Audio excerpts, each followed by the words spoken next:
This video is sponsored by JJ Drones, the droning veteran, and Chillin' in Indiana Carl.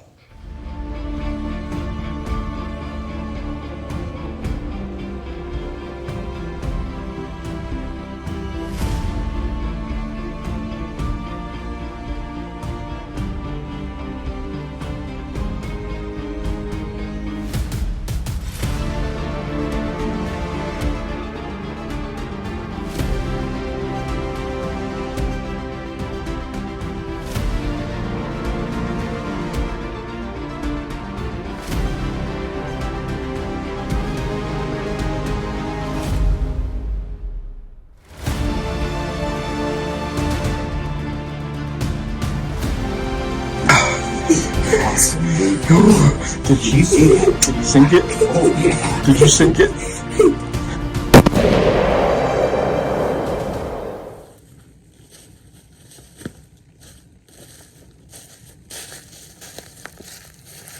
Welcome back to Off the Hook Outdoors. I'm Ted, your host.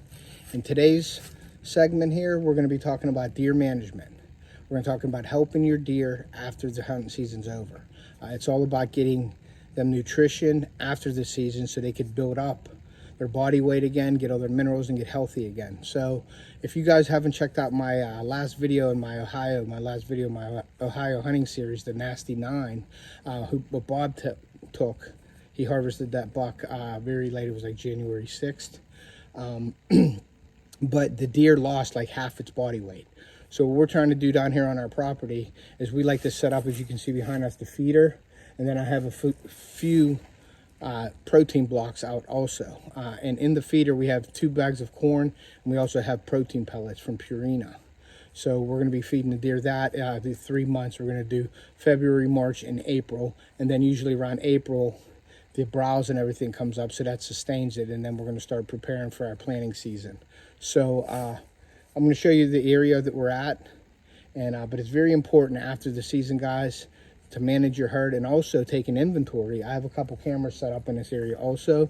It's good to see what made it through the season. So you get to check it out. And then also, you have a feeding area here where deer frequent this.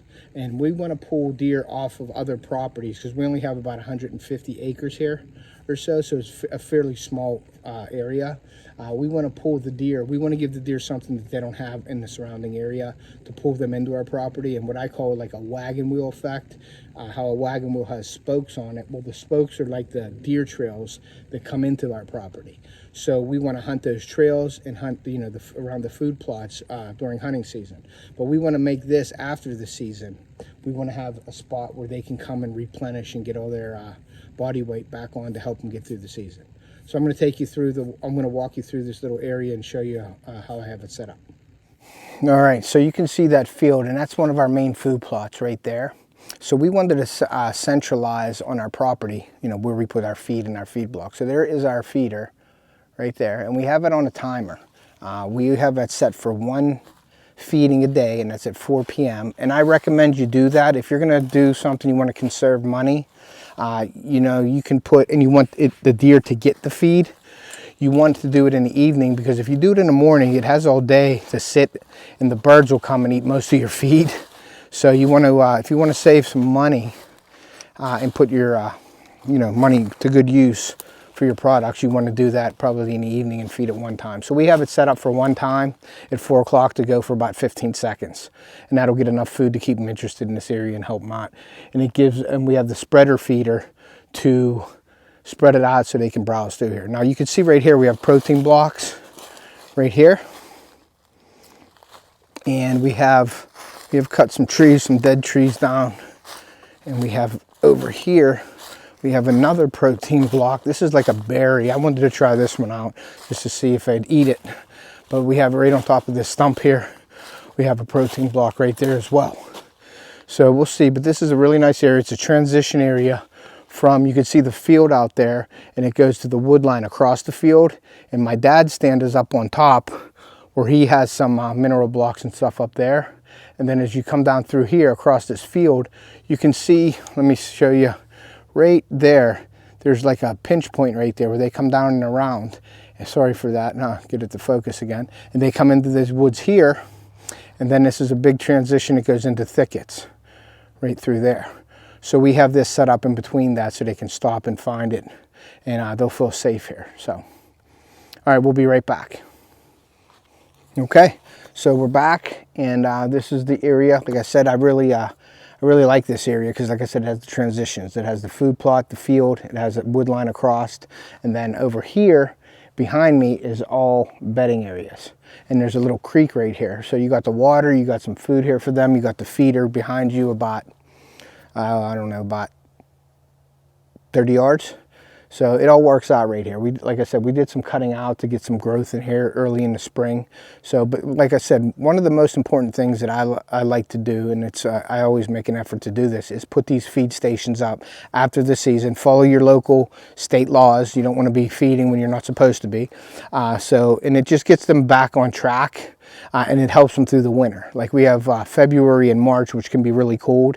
So we want to give them like a place to know, like your favorite restaurant, you know, and we want deer on the other properties to find this and say, hey, we're going to come over here to eat. We know there's food there. And it brings them in. And if the deer are frequenting this area, then deer will start making the surrounding areas their home territory, which I believe helps during the hunting season. So now you can do this. If you wanted to start your own little deer management program like we have down here, I got 2 bags of corn and a bag of protein pellets and 2 deer blocks, mineral protein blocks, for less than $70. And I went to my local tractor supply company, and at this time of the year, a lot of that stuff is like discounted. So you can get some like protein blocks for anywhere from $10 to $20. So we do it for 3 months. So $70 a month to help your deer herd isn't a lot. So if you want to start a program, please, you know, do that to help your deer herd. It'll make your hunting season better. If anybody has any questions or anything about it, or wants to ask me how I started it or what I do, or if they want to just have any questions, you can please email me at tedpolanowskijr@gmail.com, and I'll get back to you within a day or two.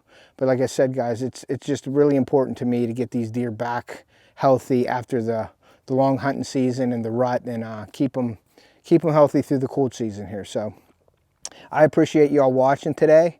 If you haven't subscribed, please consider doing so, and make a comment and share us out, please. And make sure you hit the notifications bell, because that lets you know whenever we upload our new content. So, and like I always say, take a kid fishing or hunting. We want to preserve that sport and pass it on to future generations, and we will see you.